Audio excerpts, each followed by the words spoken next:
तो आदाब, नमस्कार, गुड इवनिंग, सत श्री अकाल। एक बार फिर आप तमाम लोगों का स्वागत है AM 10,000 की कहानी के इस एपिसोड में। उम्मीद है पूरी फैमिली अच्छी होगी, अपना और अपनों का ख्याल रख रही होगी। आज की कहानी ध्यान से सोचें और देखें तो इस दुनिया में जितने भी फ्रॉड होते हैं या फिर लोग लुटते हैं, ठगे जाते हैं, उन सब के पीछे जो है एक ही चीज़ होती है, वो है लालच। इंसान लालच की वजह से ही मारा जाता है। अगर वो सीधे साधे अपनी ज़िंदगी गुजारे और जितना जो कुछ है उसमें सब्र करे तो वो लुटने पिटने से बच जाएगा। तो ज़्यादातर इंसान लालच की वजह से मारे जाते हैं, उनका नुकसान होता है। और बहुत सारे ऐसे भी होते हैं जो किसी के झांसे में आ जाते हैं या फिर कुछ ऐसी शर्मिंदगी होती है कि वो बता नहीं पाते, वो भी लुट जाते हैं। आज की कहानी एक सबक है। दिल्ली में एक जगह है पीरागढ़ी। इसी पीरागढ़ी में 8 फरवरी की बात है, शाम का वक्त था। पीरागढ़ी के पास एक फ्लाईओवर है और उस फ्लाईओवर के साइड में उस वक्त वहाँ थोड़ा सा सन्नाटा था। एक टाटा टिगोर कार खड़ी हुई थी। कुछ लोग वहाँ से गुजरे, उनकी नज़र उस कार पर पड़ी। बहुत देर से वो कार खड़ी थी। किसी ने झांक कर देखा तो अंदर 3 लोग लगभग बेहोशी के आलम में, क्योंकि वो आपस में बात नहीं कर रहे और सीट पर लुढ़के हुए हैं। किसी ने पुलिस को फ़ोन कर दिया, पुलिस मौके पर पहुंची। जब पुलिस मौके पर पहुंची तो देखा कि कार के अंदर 3 लोग हैं, एक ड्राइविंग सीट पर और पीछे 2।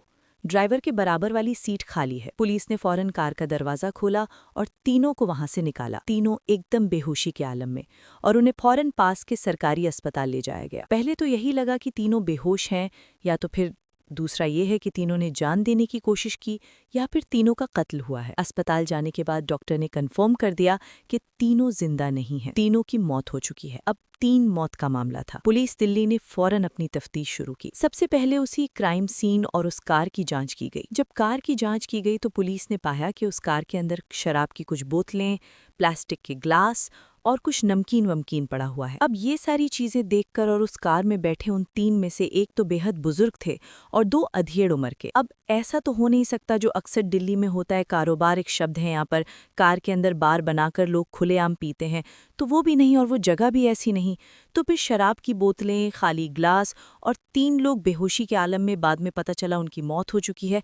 मामला क्या है? पुलिस ने शराब की बोतल, ग्लास ये सब उठाकर फोरेंसिक लैब के लिए भेज दिया। अब तफ्तीश शुरू की, लेकिन कोई और सुराग वहां से मिला नहीं। अब केस को अंजाम तक पहुंचाने के लिए सबसे जरूरी ये था कि वो जो तीनों कार के अंदर थे, पहले उनकी शिनाख्त हो। इत्तेफाक से उनके पास मोबाइल था। उस मोबाइल और कार के रजिस्ट्रेशन नंबर के जरिए पहले एक शख्स की शिनाख्त हुई, फिर उसके जरिए बाकी 2 लोगों की शिनाख्त हुई। तो जो पता चला तीनों शख्स के बारे में, उनमें से एक 76 साल के बुजुर्ग थे रणधीर, दूसरी 47 ईयर ओल्ड शिव नरेश और तीसरी एक 45 साल की लक्ष्मी महिला थी। तो ये 3 लोग थे। जब इन तीनों के घर वालों को कांटेक्ट किया गया तो पता चला कि ये तीनों प्रॉपर्टी डीलर हैं और प्रॉपर्टी के इसी काम की वजह से तीनों एक दूसरे को जानते हैं। घर वालों ने ये भी बताया कि आज ये लोग किसी प्रॉपर्टी की डील के लिए घर से निकले थे, लेकिन लौटे नहीं थे। अब पुलिस ने इन तीनों की पूरी कुंडली खंगाली और उस मोबाइल के कॉल डिटेल रिकॉर्ड को खंगालना शुरू किया। जब कॉल डिटेल रिकॉर्ड को खंगालना शुरू किया तो पुलिस ने पाया कि उस दिन बहुत सारे कॉल थे, लेकिन सबसे ज्यादा कॉल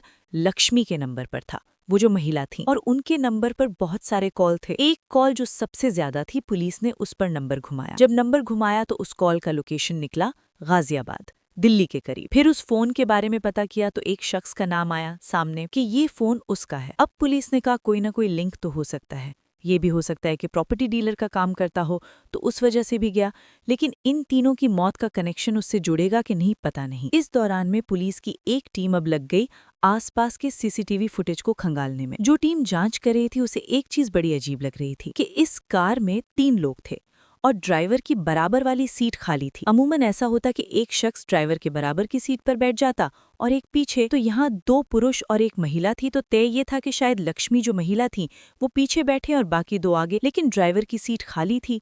तो क्या इस कार में कोई चौथा भी था जो उतर गया? यहाँ से पुलिस ने अपनी जब तफ्तीश शुरू की तो सबसे पहले आसपास के सीसीटीवी फुटेज को खंगालना शुरू किया। जिस पीरागढ़ी फ्लाईओवर पर ये कार मिली थी उससे पीछे की तरफ, क्योंकि गाड़ी पीछे से ही आई है, तो रास्ते में जितने भी सीसीटीवी कैमरे थे उनको खंगालना शुरू किया। थोड़ा वक्त लगा, लेकिन एक जगह कामयाबी मिली। पुलिस ने चेक किया कि एक जगह पर जब एक रेड लाइट से गाड़ी गुजरी तब उसमें 4 लोग बैठे हुए थे और टाइमिंग मैच कर रहा है, संडे 8 फरवरी शाम का वक्त। लेकिन फिर उसके आगे का कोई सीसीटीवी मिला नहीं जिससे ये पता चले कि वो चौथा शख्स कहाँ उतरा। पुलिस ने जूम वूम करके देखा तो वो चौथा शख्स भी जो था एक बुजुर्ग था। अब ये कंफर्म हो गया कि 4 लोग थे, 3 गाड़ी में थे, तीनों की मौत हो गई, चौथा पहले ही उतर गया। तो इसका मतलब है इस केस से उस चौथे का कुछ कनेक्शन है। अब पुलिस ने उस चौथे के बारे में जानकारी हासिल करनी शुरू की। इधर जब फोन को खंगाला और जब ये पता चला कि उस दिन एक फोन लगातार उससे कई नंबर पर बात हुई, सुबह भी, दोपहर भी और शाम को भी, तो वो नंबर गाजियाबाद का निकला। और फिर उस नंबर पर पुलिस ने फोन किया। फोन उठा नहीं, लेकिन वो नंबर किसके नाम पर था पुलिस ने ये पता करना शुरू किया। और जल्द ही वो नाम सामने आ गया जो नंबर रजिस्टर्ड था जिसके नाम पर। उसका नाम था कमरुद्दीन, और ये भी एक 60-65 साल का बुजुर्ग, और एड्रेस उसमें था गाजियाबाद के लोनी के इलाके का। पुलिस की टीम एक अब वहां पहुंचती है और वहां जाकर उस कमरुद्दीन को पकड़ती है। इसके बाद अपने साथ लेकर आती है। जब साथ लेकर आती है और फिर उससे पूछताछ होती है, तो फिर लालच, काला जादू, तंत्र मंत्र की एक अजीब कहानी सामने आती है। कहानी ये थी कि कमरुद्दीन यूपी का रहने वाला और खुद को एक तांत्रिक कहा करता। उसका दावा था कि वो दुनिया के हर मर्ज का इलाज अपने जादू टोने से कर सकता है, और शुरुआत में उसका यही धंधा चलता रहा। लोग उसके पास आते, जो अंधविश्वासी तमाम लोग ऐसे भरे पड़े हैं, और बीमारियों का इलाज कराने के लिए वो जादू टोना तंत्र मंत्र करता। कुछ ठीक हो जाते, कुछ नहीं होते तो उनको फिर कहता कि अस्पताल ले जाओ, और यही उसका धंधा चलता रहा। फिर उसे बाद में एहसास हुआ कि अगर वो हर मर्ज का इलाज करने का दावा करे और बहुत सारे मर्ज तो ठीक होते नहीं, तो बहुत सारे लोग फिर उसके पास आते नहीं, तो ये धंधा बहुत लंबे वक्त तक नहीं चलेगा। तो उसने सोचा कि अब कुछ लालच की नई दुकान खोली जाए। फिर उसने एक नया तरीका अपनाया। उसने कहा, मेरे पास ऐसी शक्ति है, मेरे पास ऐसा जादू है जिससे मैं धन वर्षा कर सकता हूँ। धन वर्षा मतलब दौलत की बारिश। अब दौलत की बारिश आसमान से तो होगी नहीं, तो उसने उसका नया तरीका बताया। उसने कहा, मेरे पास ऊपर वाले ने ऐसी शक्ति दी, ऐसी ताकत दी है कि अगर आप पैसे लाओ तो मैं सिर्फ अपने शॉल को खोलूं और फैलाऊं तो उसमें से नोट गिरने शुरू हो जाएंगे, वो भी जितने आपके पास, जितना आप पैसा लेकर आएंगे उससे कहीं ज्यादा। कुछ लोग उसके झांसे में आते गए। उसका काम चल पड़ा। उसके लिए वो अलग अलग तंत्र मंत्र करने के नाम पर भी फीस लेने लगा। फिर इसी दौरान में दिल्ली में रहने वाली लक्ष्मी नाम की एक महिला, जो एक प्रॉपर्टी डीलिंग के बिजनेस से जुड़ी थी, उन्हें किसी ने कमरुद्दीन मियाँ के बारे में बताया।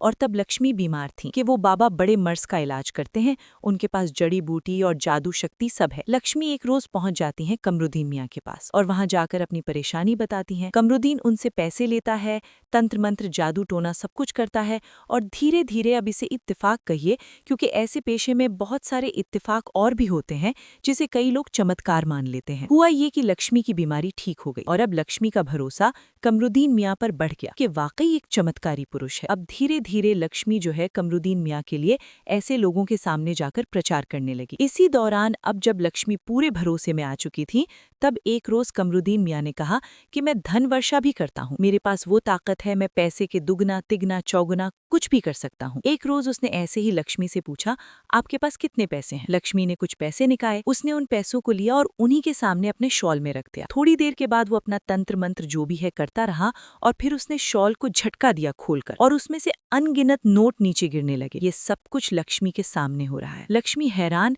कि वाकई कमरुद्दीन मियाँ के पास कुछ ताकत है जादुई। पहले तो मेरा मर्ज ठीक कर दिया और अब मेरी आंखों के सामने ये शॉल से नोटों की बारिश कर रहे हैं। लक्ष्मी इसके बाद घर चली जाती है। कमरुद्दीन मियाँ को पता है कि एक और शिकार फंस चुका है। अब धीरे धीरे बातचीत होती है। फिर एक रोज जब लक्ष्मी आती है तो कमरुद्दीन मियाँ कहते हैं कि अगर तुम मुझे 2 लाख रुपए दो तो मैं इसी शॉल से करीब 3 करोड़ बनाकर दिखा दूंगा। लक्ष्मी को अब तक सब कुछ देख चुकी थी, यकीन था। उसने अपने 2 साथियों से बात की। वो दोनों भी प्रॉपर्टी डीलर का काम करते थे, जिनमें से एक थे रणधीर 70 साल के और दूसरे 47 साल के शिव नरेश। ये भी लक्ष्मी की बातों में आ गए। इन्हें लगा क्या बुरा है एक बार आजमाने का। तो ये तीनों जाकर मिलते हैं कमरुद्दीन मियाँ से और कहते हैं, हम तैयार हैं, आप हमारे ऊपर धन वर्षा कीजिए। उस जादुई शॉल या अपने तंत्र मंत्र से आप हमें हमारे पैसे को बहुत बढ़ा चढ़ा कर दे दीजिए। हालांकि अगर वो उसी वक्त सोच लेते कि जो शख्स दूसरे के 2 लाख के कई करोड़ कर रहा है, वो खुद किस हाल में रह रहा है, कहाँ रह रहा है, क्या पहनता है, अगर इतनी ही ताकत, शक्ति, जादुई सब कुछ है तो अपना ही भला कर लेता। बट जिसके दिमाग में वहम और अंधविश्वास घुस जाए वो ये सब सोचता नहीं है। तो खैर ये तीनों पहुंच गए। कमरुद्दीन मियाँ ने कहा ठीक है। इसके बाद उन्होंने कुछ अपने उनके सामने दिखाया, आसमानी ताकत, शक्ति, जादू टोना, और फिर कहा कि 8 फरवरी की तारीख तय करते हैं। 8 फरवरी को आप 2 लाख रुपए लेकर आना। इसके अलावा उन्होंने कुछ लिस्ट लिखवाई कि आप ये सामान लेकर आना।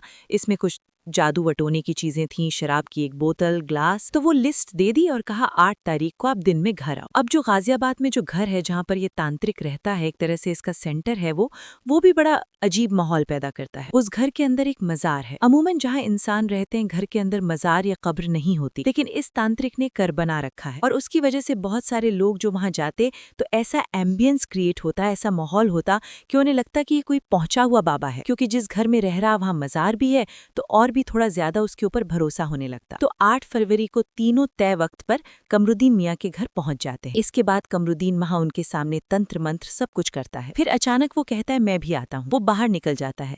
एक सीसीटीवी कैमरा आपको उसकी तस्वीर दिखा रहा हूँ। इस तस्वीर में जो शख्स जा रहा है ये वही कमरुद्दीन मियाँ है। इसके हाथ में एक थैली है, इस थैली में लड्डू है। ये बाजार से लड्डू लाता है, अपने घर जाता है और इस लड्डू में जहर मिला देता है। अब उधर तंत्र मंत्र और बाकी चीजों का काम हो गया। पैसे जो है वो उन तीनों के पास है, 2 लाख उस पर धन वर्षा करनी है। अब उसे ये भी है कि इन तीनों को अगर घर में जहर वाला लड्डू खिलाते हैं और तीनों मर जाते हैं, तीनों लाशें घर से मिलती हैं, तो फिर तो वो फौरन पकड़ा जाएगा। तो उसका प्लान अलग था कि इन्हें कहीं बाहर ले जाकर इस तरीके से मारेंगे और वो 2 लाख ले लेंगे। उन तीनों ने बताया कि ठीक है, पैसे गाड़ी में है 2 लाख और आप अपना काम शुरू कीजिए। 1-2 घंटे तक उसने तंत्र मंत्र